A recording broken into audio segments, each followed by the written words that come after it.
In this video, we'll be talking about DNA fingerprinting. It was given by Alec Jeffrey, scientist. It is used for person's unique identification, for the solution of criminal cases and paternal issues, etc. From HGP, Human Genome Project, we know that 99.9% base pair sequence is common in all individuals, in all human beings, but 0.1% base pair sequence is different in all these individuals. This is unique. This is unique for every individual. Now, this DNA is separated from the common DNA by gradient density method. By that, we will be getting two peaks. The higher peak represents the bulk DNA, which is common to all, and the smaller peak represents the unique DNA, which is called satellite DNA. It contains many repetitive DNA fragments, DNA repetitions, base pair sequences. Depending on three criteria, it is divided into mini satellite and micro satellite. What are the three criteria? One is ATGC, Uranus pyrimidine ratio. Second one is length of the fragment, either short or long fragment. Third one is number of times the repetitions present in the fragment. Suppose in chromosome 1, ATGC sequence is repeating 10 times. That is called copy number.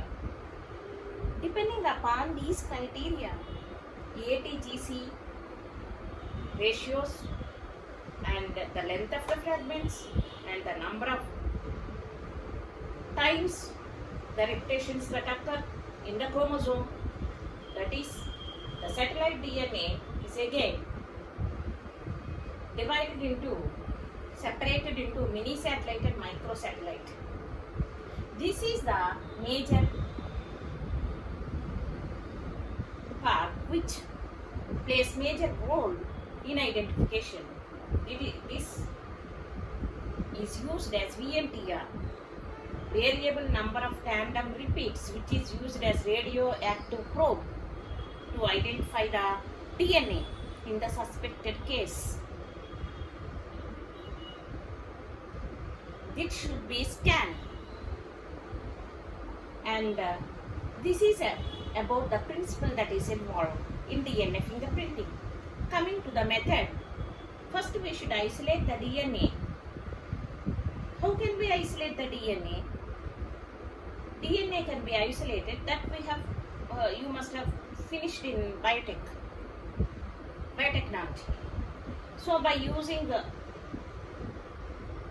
enzymes, the cell membrane or the cell wall will be dissolved, whereby DNA is isolated by using ethanol, etc. Thus it is isolated. After that, it will be split. That means that is cut into fragments by the enzymes endonucleases. This step is digestion, cutting of the DNA into fragments. Now, those fragments are separated by gel electrophoresis. Using agarose gel electrophoresis, we can separate those fragments, but that agarose gel is not stable. It is not durable. That is why the fragments are transferred to the cellulose nitrocellulose membrane, which is stable. That is called blotting. The next step after blotting is hybridization with radioactive label VNTR.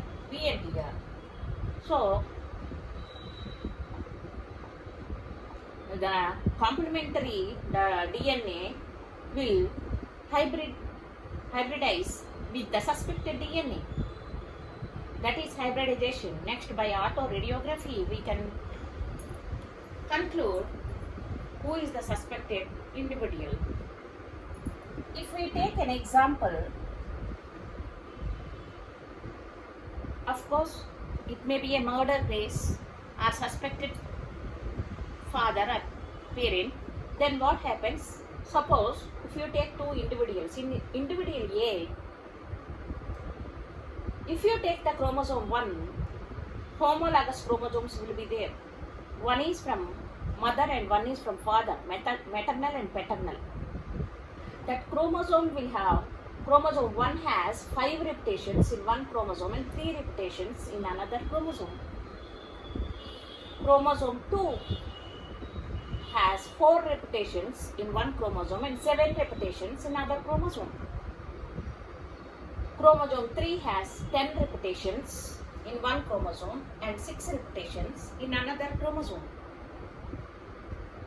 In individual B, the repetitions C, which is unique to every individual.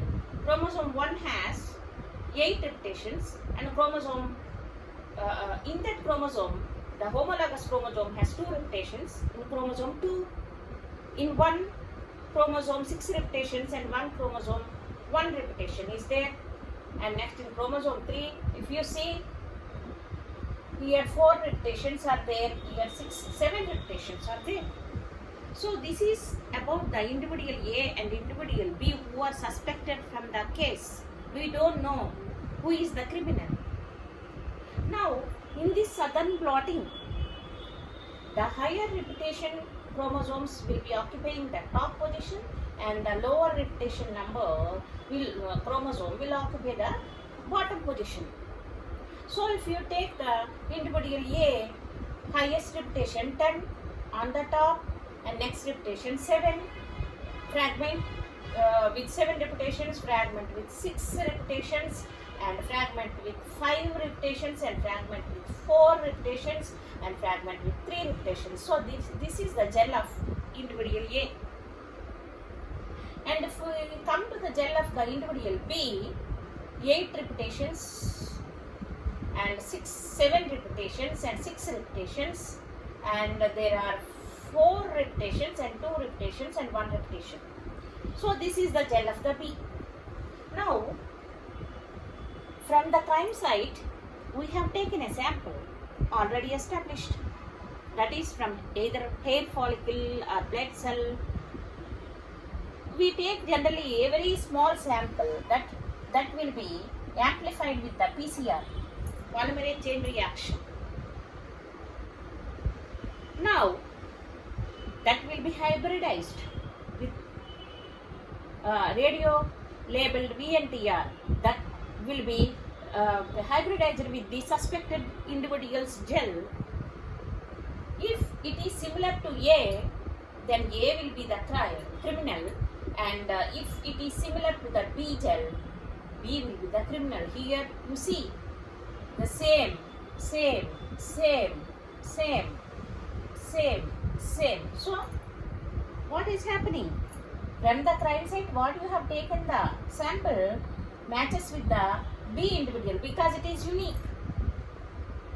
We cannot escape from this case.